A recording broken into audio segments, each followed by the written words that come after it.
chapter of the rise of the novel. Today we are going to talk about cultural background of England to start this course. Let's start with introduction. So we are going to define the cultural background of England at that time, especially in the 18th century. As you can see in this course, there are two main approaches to the English novel, historical and practical. The historical approach deals with introducing a general political and social background of the 18th century that affected the rise of the English novel. Then, to read and analyze any novel, there is a need to get familiar with the general aspects of the novel, such as setting, characters, theme, point of view, etc. In the practical approach, there is an analysis of selected literary texts from the 18th century, focusing on Robinson Crusoe by Daniel Defoe. Let's start with this background. Historical and cultural background of England in the 18th century. We are going to start with introduction about the 17th century, then we are going to follow up with the 18th century. The 18th century is usually referred to as the Age of Enlightenment because it brought light to the human mind. The previous ages were dark and there was negative attitude toward new ideas of any kind. As we can see, Thomas Paine called the 18th century the Age of Reason. The reason depends on thinking and using of the mind. According to the Norton Anthology of English Literature, in the previous ages of the 18th century, the universe seemed a small place less than 6,000 years old. The earth was the center of the universe, where a single sun moved around it. So, the center of all of the earth is England, according to this view. The 18th century opened new areas of vision, new discoveries appeared. The people of this age knew a lot of information more than the ancient people. So they have a lot of information about everything, especially science, literature, any kind of knowledge. Politics had a great impact on the 17th century and 18th century literature in England. So in general, we have politics everywhere in the 18th and 17th century. During this period, England was a great power in the world, even it became the most powerful empire all over the world.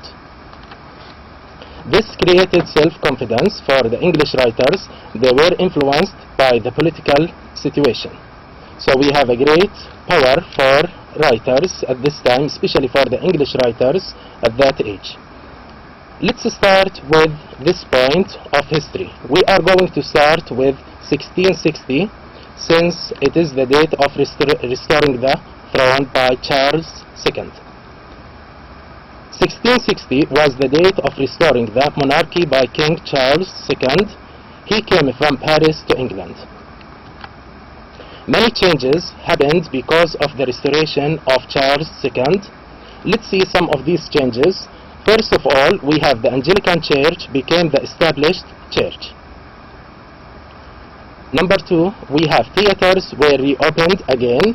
It was closed before that. Then we have theaters reopened. More freedom in writing. Many writers criticized people's lives. So we have the most important changes through this age. We have three changes. The Anglican Church became the established church. Theaters were reopened. More freedom in writing. Many writers criticized people's lives. So as we can see religion and its influence in this age, we can see that religion had a great influence on writers of the 17th and 18th centuries. So we have religious flavor in their writings. They couldn't ignore religion. They were involved by religion. There were reasons for that involvement. First of all, writers couldn't only depend on books they wrote. Not enough money or even no money gained at all. Therefore, some writers were priests or preachers. They were involved in religion. The second point, a lot of people didn't read. So we don't have audience for writing, so we don't have people who could read at that time. The third point, poor people didn't have time or money to spend on reading. They worked 12 hours a day and more.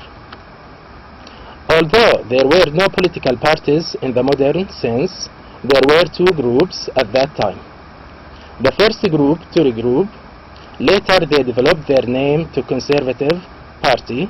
The high class who supported the church, they were very rich. So we have the first group which is Tory group. The second one, Whig group. Later they developed their name to Liberal Party, the rising city middle class of traders and other money men. Later there was another party found in 1900s which became the third party in England, the Labour Party, including people who don't have a lot of money. They were workers. Charles II established the Royal Society, which was a center for writers and scientists. Charles II died in 1685. These are the most important historical points at that age. We are going to see them together. He left no children, so his brother James II succeeded him. The illegitimate son of Charles II wanted to be the king. He led an uprising against James II, but he failed. Mary, the elder daughter of James, was married to William of Orange, ruler of United Provinces of Holland. William and Mary were secretly offered the throne. In 1688, William crossed the English Channel with a small army. The English people supported him, and James II escaped to France. It was called the Glorious Revolution because there was no bloodshed. William and Mary were crowned in 1689. After the death of Mary, William ruled till 1702. Queen Anne, the younger sister of Mary II, ruled from 1702 to 1714. Then came the rule of George I, from 1714 till 1727. After that, we can see that George II ruled from 1727 to 1760. Then we have George III ruled from 1760 till 1820.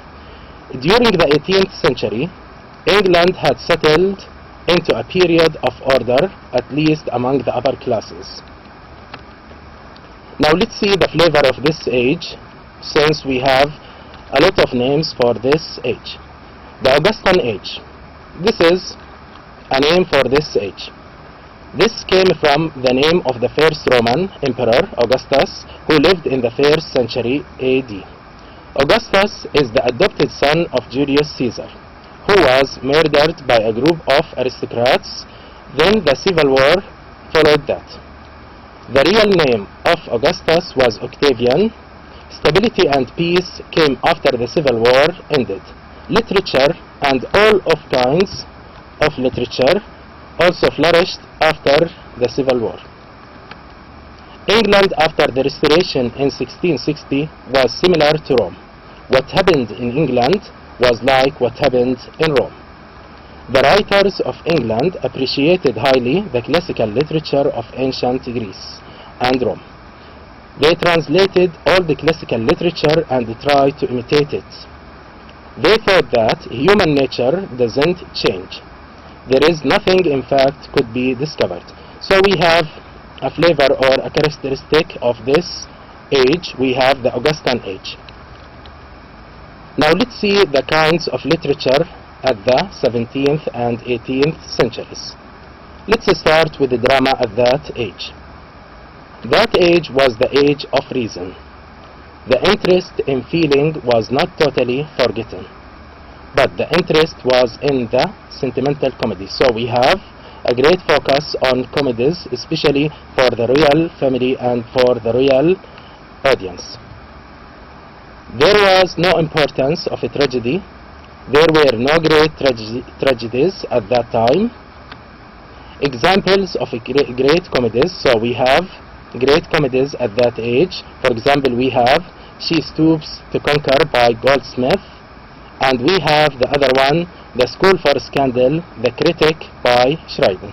These are very famous plays written in the 18th and 17th centuries. Drama was also the vehicle for the political comments of writers until subjected to censorship after the License Act of 1737. This act was against drama. No play could be performed without a license. For that reason, drama had been weakened. As a result of that, novels flourished and grew quickly in the 18th century.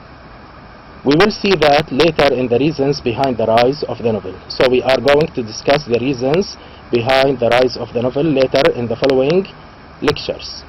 For today, we are going to focus on the types of literature, especially drama, poetry, these kinds. Now let's see poetry. All kinds of poetry were written in the 18th century. So we don't have a special kind of poetry at that age. All kinds of poems were written at that time. There was a tendency to keep the achievements of earlier ages. The epics which were written in old ages were kept. The best poetry in the 18th century is that which is concerned with man and his social aspects. Poets were involved in public life. The 18th century was rich in producing many types of literature.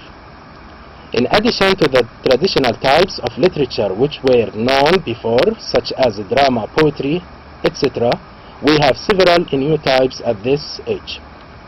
Several new types grew in this age, such as, so we have new types of literature and writing at this age, especially in literary criticism. So we have a lot of critics at that time. They criticized everything around them.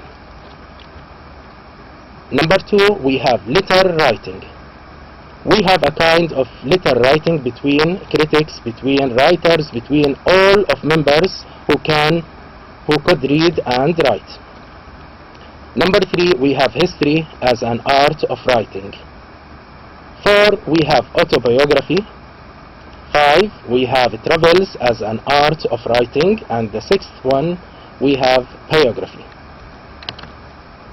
Nearly at the end of the 18th century, in 1798 is a very important, so we have this date, 1798, and it is a very important date for literature.